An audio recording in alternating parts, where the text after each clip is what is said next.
بسم اللہ الرحمن الرحیم.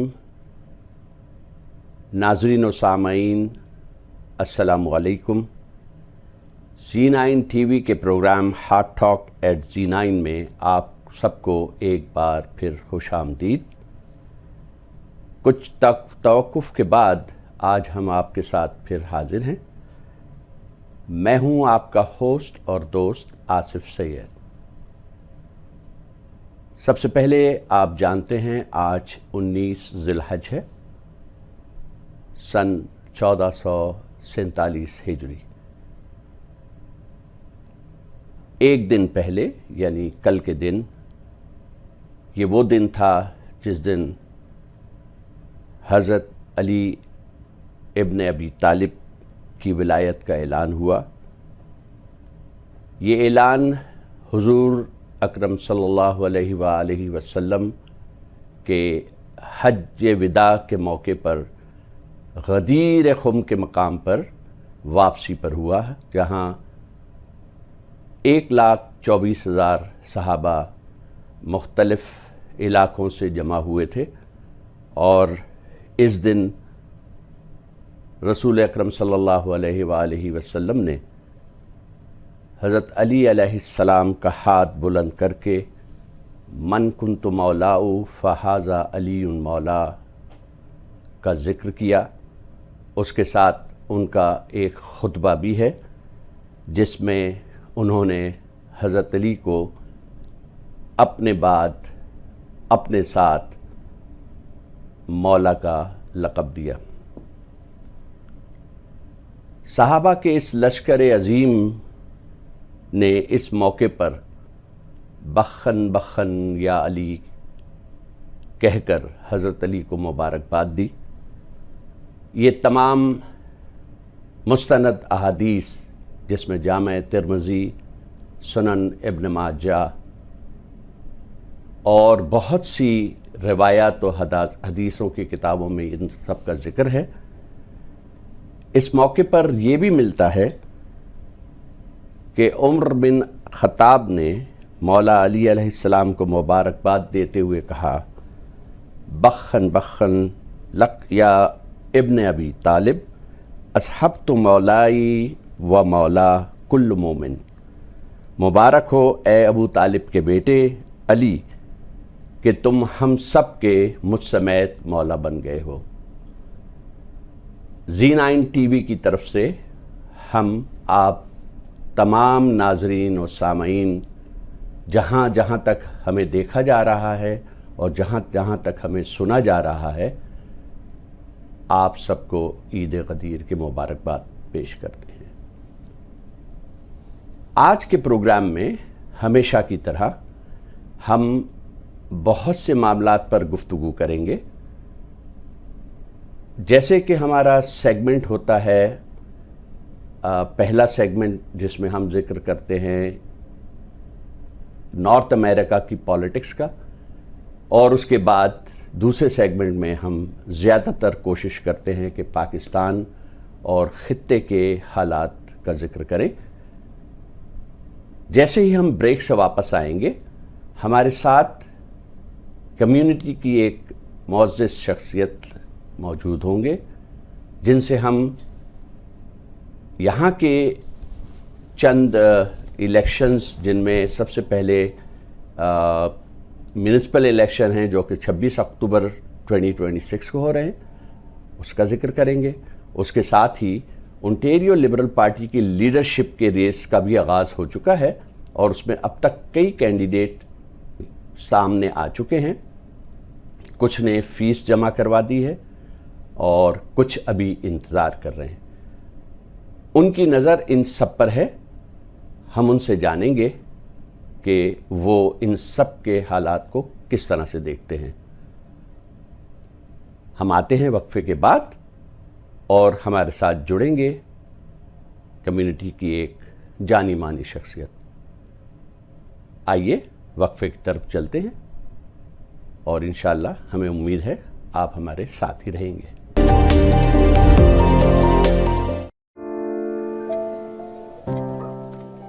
Injuries not only impact you, but also people around you. Life is better than this. Let's get your life back. The injury lawyers at Alam Law will use their years of experience to handle your claim so that you can focus on your recovery. And remember, you don't pay until we win. Alam Law. Are you tired of low sales from your business? Are you looking for the best way to increase your sales? Contact us today and let us show your business to thousands of local and global customers. At Z9 TV, we are a fast-growing TV channel in Canada. With a quickly growing audience size, we are helping companies and business grow by advertising to a huge number of customers. If you are looking to increase your brand recognition, promote your professional services, or increase your product sales, we provide you with the right platform to do just that, with a full return on investment in just a short time. A commercial advertising platform is the right tool for your business. At Z9 TV, your business is never too small to advertise, since we have different packages for everyone. Contact us today and get more exposure for your business at low rates. Call us at 647-500-9477.